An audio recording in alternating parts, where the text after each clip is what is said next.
시청자 여러분, 안녕하십니까? 여러분의 경제적 통찰력을 길러주는 경제아카데미입니다. 오늘의 경제아카데미를 시작하기 전에 먼저 구독과 좋아요 버튼을 눌러주시면 감사하겠습니다. 지금부터 오늘의 경제아카데미 방송을 시작하겠습니다. 오늘은 2020년 9월 18일 동아일보.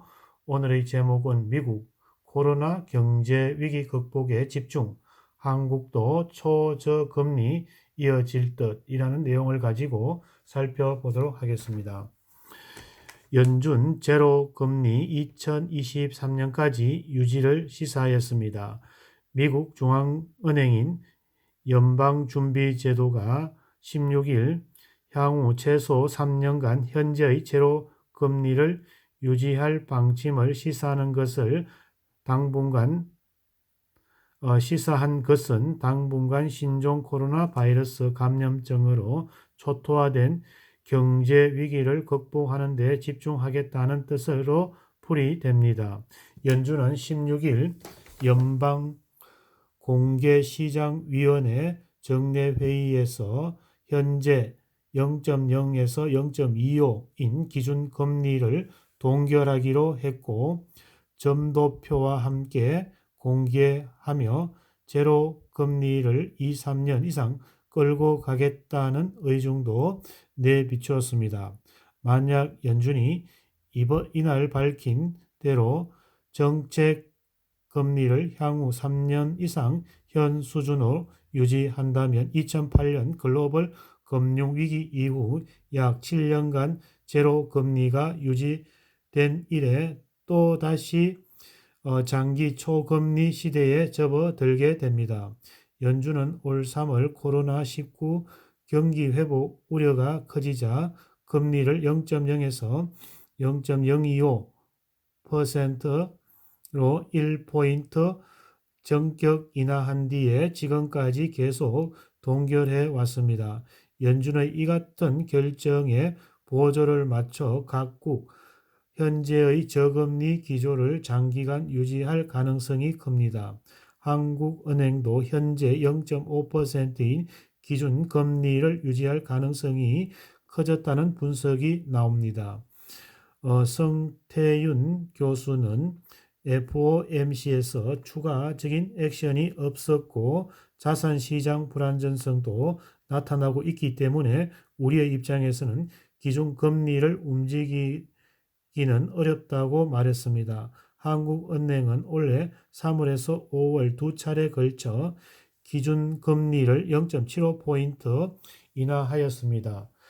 저금리는 침체에 빠진 경제에 마중물을 부어 회복을 돕는 역할을 하지만 가뜩이나 풍부한 유동성 때문에 한껏 오른 부동산 주식의 거품을 부채질할 수 있다는 우려가 나오고 있습니다. 또 연준은 국채 등의 대량으로 사들인 자산 매입 프로그램을 지금 수준으로 유지하기로 결정하였습니다. 중앙은행이 채권을 사들이며 그만큼 시중에 자금이 풀려 경기 회복에 도움이 됩니다. 제롬 파월 연준 의장은 경제 회복세는 예상보다 양호하지만 올해 초 경제 활동과 고용 수준으로 회복하는 데 시간이 걸릴 것이라며 통화 정책과 재정 정책의 지속적인 지원이 필요할 수 있다고 강조했습니다. 추가적인 경제 회복의 조치 가능성도 시사하였습니다. 그는 우리는 실탄이 바닥이 난 게 아니다며 아직 할 수 있는 수단이 많다. 우리 정책은 강력하다고 말하였습니다. 현재 미국 경제는 코로나19의 충격에 해소됐다고 보기 힘든 상황입니다. 연준에 따르면 올 봄부터 미국이 일시적으로 해고를 당한 사람은 1,200만 명에 이르고 200만 명은 영원히 일자리를 잃었습니다. 다만 연준이 실업률을 차차 개선될 것으로 봤습니다. 올해 4월 14%까지 치솟았던 실업률은 지난달 8.4%까지 내려온 상황입니다.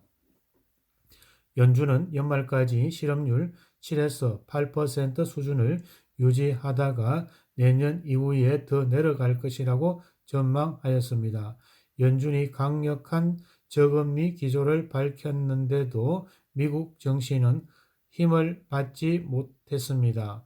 이날 S&P 지수는 0.46% 내린 3,385에 기술주 중심 나스닥은 1.25% 하락한 1,100의 장을 마감하였습니다. 다우존스 지수는 0.13 상승한 2,800의 거래를 마쳤습니다. 17일 한국 코스피는 전날 대비 29포인트 하락한 2,400으로 장을 마쳤습니다. 외국인과 기관이 동반 매도로 장중 한때 2,400선 아래로 미끄러지기도 하였습니다. 코스닥 역시 전일보다 11포인트 내린 885로 거래를 마감하였습니다. 신한금융투자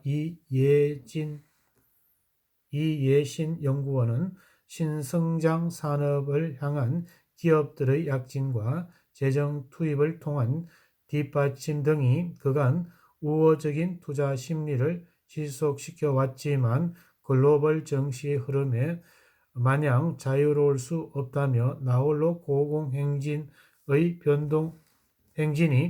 변동성의 부메랑으로 돌아올 수 있다고 말하였습니다.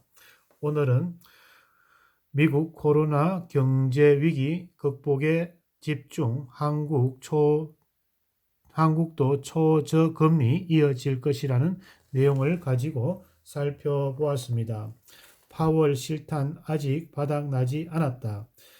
국채 사들여 유동성 공급 계속 추진, 연중 결정에 각국 보조 맞출 가능성, 한국만 기준금리 올리기는 어려워, 부동산 주식 거품 유발이 우려된다는 내용을 가지고 살펴보았습니다. 오늘의 초저금리의 정보가 오늘 연준 제로금리 2023년까지